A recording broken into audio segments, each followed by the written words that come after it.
Okay, Tony, you're with Peter Cleave this morning. Great to have you with us. I've got Tony Wallace with us again, and Tony, I'll throw the ball over to you and just let you set the running on this conversational topic. Where you go? Right, Russell Norman in the house. What a show. Had John Key on the ropes about GCSB funding.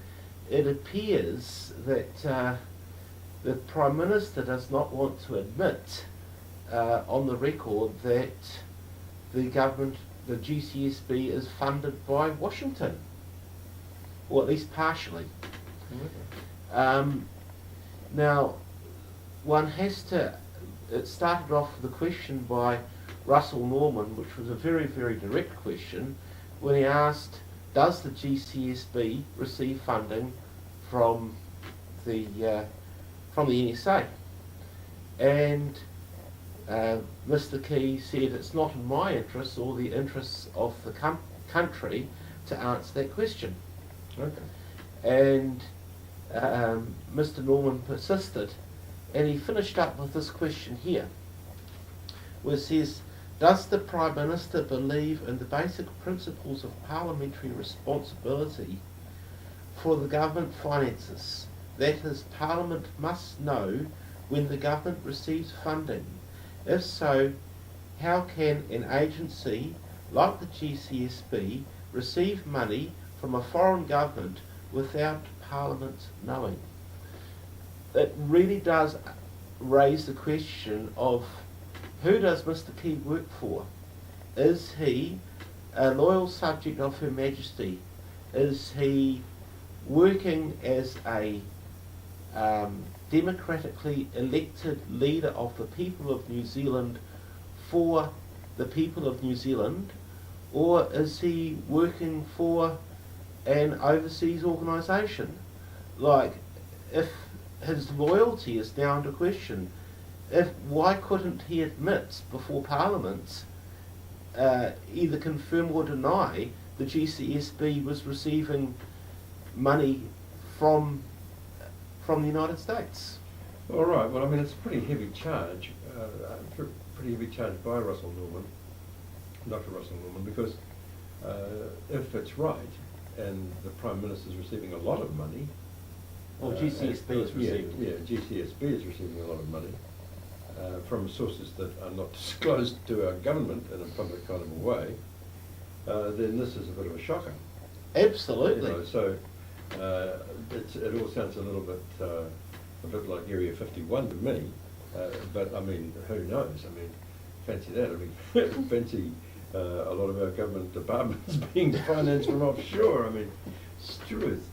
Okay, so that's my first reaction, and I think it's a curiosity that John Key is not responding. And when I say that, it may be that he's got some mysterious counterpunch lurching there, where he didn't want to admit that he was getting cab fare from the Americans to go from LaGuardia to meetings in New York or something. I don't know. You know, the difficulty with answering a question like that is, to take John Key's position for a minute, is that if you take 1 red cent off the Americans for anything whatsoever, and you say in Parliament, no, we're not getting any money off the Americans to run the GSCB or whatever, or any government department, and it turns out that there is some payment somewhere along the line for something which is probably innocuous, let's say, then Key has a reason not to reply. But for goodness sake, I mean, if we have a spy, if we have a spy agency funded by NSA, which is what you're saying, then that's another kettle of fish, and it's also another different kettle of fish. If Russell Norman is saying that the Americans are funding this thing, I don't think Russell Norman has mentioned the NSA, has he? I will double check that, Yeah. but I believe it was the NSA that he mentioned. Okay, all right. Well, this is very heavy. It's very heavy stuff. Just to sort of round this out, 2 points. One is that I'm amazed at the opposition to this bill. I mean, it's a serious opposition up and in the country. And of course you have the opposition from media. One wonders whether the Andrea Vance situation is responsible for a lot of the media commentary And a point that I've been raising in our discussions, Tony, is the international context where you have one chap holed up in the Chilean embassy in London. You've got another bloke who's just been given 35 years this morning, that's Manning. All of these things that are to do with secrecy and state secrets. And then you've got another one, Snowden, over there in Russia, who's been lurking in the airport. I mean, the whole thing, there's also some absurdities here. And the Russians have finally decided that they'll look after him, I think, on one or two conditions. And, you know, basically, wherever you go around the world at the moment, this spy situation, this privacy situation, it's a media fest in some respects, and so it should be. But there are other pieces of legislation, has been my point, such as the Sky City legislation, which I think have slipped under the radar because everybody's been so upset with the spying. Now, they're right to be upset with the spying, so I'm not suggesting they're not right. And I'm just trying to outline the context here. But I think you're missing an important point of context. Yeah. Going back to the GCSB legislation, it is not the only piece of legislation currently going through this House related to spying that severely impacts the civil liberties of New Zealanders. There is the Telecommunication Intersections Capability Act that is going through the House at the moment, and that requires sort of major telecommunications organisations to set up their systems to enable government spying. Now, it requires them to have a person on staff to liaise with the spying organisations and to do what's being asked. So this person has to have top secret clearance. This is currently before our Parliament at the moment, or just been passed. I'm not sure its current status. Now, I haven't checked, but it could easily be the case that the government offers, that the Prime Minister offers a general purpose warrant to carte blanche download the entire contents of New Zealand's fibre optic cables and send them off to the NSA. I don't know whether this legislation allows them to do that, but this is what is already happening in the United States. Yeah, okay, all right, well I hear that, and I think that's right. In a general sense, there will be other pieces of legislation that go with this one, that go with the GSCB, that compound the issue. I'm sure that's absolutely correct. And my point about, and so that's, I guess, the point of internal context, internal to this country. My point being that there is this wide-ranging external context. Oh, absolutely. And I think the second point that I wanted to raise is something that for the life of me, I haven't seen him raised anywhere else. I've been raising it on the radio in Māori, and saying that this is completely contrary to the Treaty of Waitangi. The Treaty of Waitangi is about Tino Rangatiratanga, and privacy is part of that. And what we have here is an invasion of Tino Rangatiratanga in a massive way, an incredible loss of human dignity. So I think for the whānau, the hapu, and the Treaty of Waitangi is between the hapu and the Queen Victoria. So that guarantee is really being ridden over roughshod, and I can't understand why nobody else is saying this, and I've been really wound up about it. I mean, what's the point in having Tino Rangatiratanga if everybody knows every secret that you've got? I mean, we're in some kind of absurd situation here.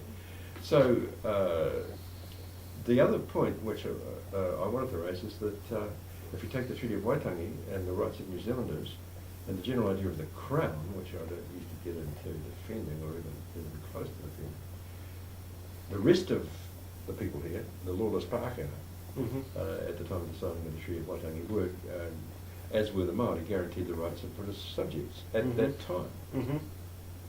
Now then, it may well be that in Britain things have changed. Yeah. But it certainly is not the case that they've changed here without us knowing. And part of that deal, the right of the British subject, is, I go back to one of the old adages we were all taught in primary school, is that an Englishman's home is his castle. Yes. Yes. All right, an Englishman's home is his castle, and in my way of thinking, that means that an Englishman's mind a person's mind is not able to be invaded, twisted, manipulated, and a person's own secrets in his own castle mind, whatever you want to call it, are hers. Yes. Now, And her secrets are her own. Does that include telephone calls made from your house? You got that right. You got that dead right. And so a lot of, for example, the Kim.com thing is all about this castle stuff. Mm-hmm. Yep. Right? There was an invasion of his home. Yes. And my point is that his home is, in a sense, his very own mind. It's his very own garden, to quote the Frenchman. You know what I mean? Yeah, he did have a bit of a castle, didn't he? So, that, you know, well, Kim.com did have a castle. Yes. And I mean, and in a sense that's good. I mean, I don't like the idea of a castle. But in a sense that's good because you can easily see the police coming in through a gateway, walking across a lawn, that's literally invading a castle. You know? So, what's that? So my point about the Treaty of Waitangi is that it applies to both sides when we're talking about this invasion of secrets. So thank you very much, Tony, for being with us this morning, and I think they're very interesting points. I will carry along, trucking along in my lonely fashion about the Treaty of Waitangi and all this. As I say, I cannot understand why other people aren't into it. And I just think that the rights of the British subject and so forth need to be emphasised as well. But I think your points are good ones, and I think that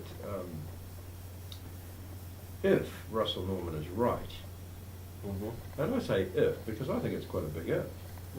You know, I mean, good on old Russell and dear old Russell, you know, bringing this up and so forth. But what's this? What's this? How much funding is coming in the back door here? Well, more what? of the question is Mr. Key a loyal subject of Her Majesty? Yeah, but hang on. I mean, all right, okay. If you cannot tell Parliament the truth about the funding for the departments he looks after, where does his allegiance lay? Well, I think there's truth as a casualty in the Prime Minister's department. It is, you know, a big issue with the Kibbleway situation and so forth, the Henry situation and so forth and so on. I think my point here being that yes, these guys are flippant with the truth. That's okay, because people who work in yes minister type situations are always flippant with the truth. You know, they're always terrible beggars when it comes to telling lies and dressing up lies. That's what they're paid to do, and I don't have a problem necessarily with that, because that's your ministerial brief. They get paid these extraordinary dollars, having been to these extraordinary public schools and so forth, to come and lie to other public school types. Well, that's okay. I don't, you know, that's all over the Westminster system. But if our government departments are being funded from offshore, and you have a situation where the Prime Minister's caught up in that, he's not the author of that, Tony, is my point. It may have existed before he started. Yeah, then this is something that we've got to deal with. Absolutely. And that has to be dealt with in a structural manner, you know, with some kind of review of things. Goodness gracious me. I mean, how slack is this? I mean, these things are supposed to be run. We all think these things are run by our tax dollars. Yeah. But if these things are run by other people's tax dollars, they should at least appear in the accounts. Yeah, I mean, what's this? So I think we just leave it with that. I'm very reluctant to take that on board at this stage. I want to see more proof. I want to see how many dollars are going in to these outfits, where they're coming from, and how long it's been happening. So please, Russell Norman, I know you're watching this, give us that type of information, because we've got Tony very upset. Thanks, Tony. Cheers, Peter.